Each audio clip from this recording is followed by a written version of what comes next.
Well, for more on elephant conservation and how we can be more effective, I'm joined by John Frederick Walker. He's the author of Ivory's Ghosts, the White Gold of History and the Fate of Elephants. Welcome to the show. Thank you for having me, Rachelle.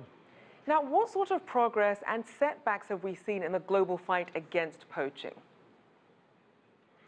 The main one is that poaching is still rampant. We're losing 20 to 25,000 elephants a year, and from a population of perhaps now 425,000 elephants, that's really not sustainable. Some years back when people said elephants would disappear in the wild in Africa, within a decade that seemed a bit extreme. I'm not so sure it sounds so extreme anymore, and that has raised a global outcry around the world. You mentioned World Elephant Day, which has just passed. That was a remarkable event around the world. I myself was heartened to see how much concern was shown for these remarkable creatures, but I'm a little increasingly disturbed by a shift in tone in elephant advocacy. It's going from the war on poaching to a kind of incoherent war on ivory itself. And why do you think we're seeing that shift? And what does that mean in terms of the threats to the conservation efforts? Well, because poaching hasn't dropped, the idea is that somehow we, the people who care about elephants around the world, haven't done our job in making, reducing demand for ivory. Somehow, enough people in the world, but primarily in Asia, are still buying ivory. It's still keeping poaching rings going, and it's still seeing elephants slain for their tusks.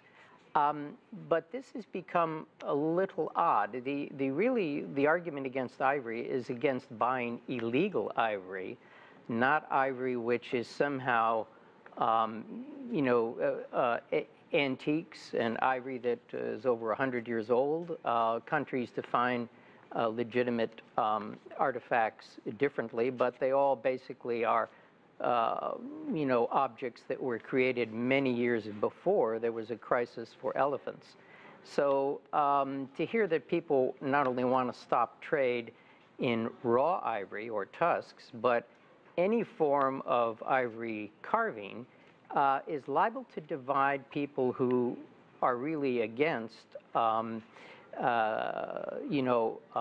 poaching. It's liable to divide them, because it's one thing to say, we don't want illegal ivory traded. It's quite another to say, some revered ivory object, the kind that fill public museums, art museums, and that kind of thing, right, should be considered cultural regrets and perhaps crushed and burned. People are actually advocating that kind of thing.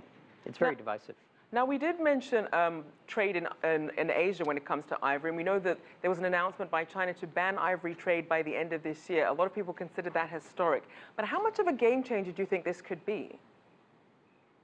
Well, it certainly was a game changer and greeted by many people as something that would make possible stemming the flow of ivory around the world in a very major way.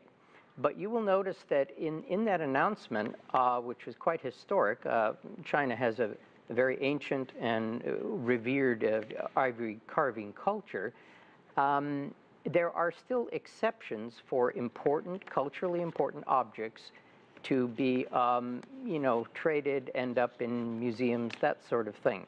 For something that was a trade that, ivory's been an object of value since prehistory. 40,000 years ago, people were carving figurines out of mammoth ivory tusks. And it's a worldwide, it's deeply ingrained in many world cultures, so it's not a passing fashion. And it's necessary to understand that an immense amount of ivory carvings still exist in public and private hands that are culturally significant. And we as a conservation community need to recognize this and make room for this. It could be a very highly regulated exception to banning all trade, but we need to take cognizance of it, or we're going to get into real trouble. Certainly a more holistic approach needed there. Thank you so much for your insights. John Frederick Walker, author of Ivory's Ghosts, The White Gold of History and the Fate of Elephants.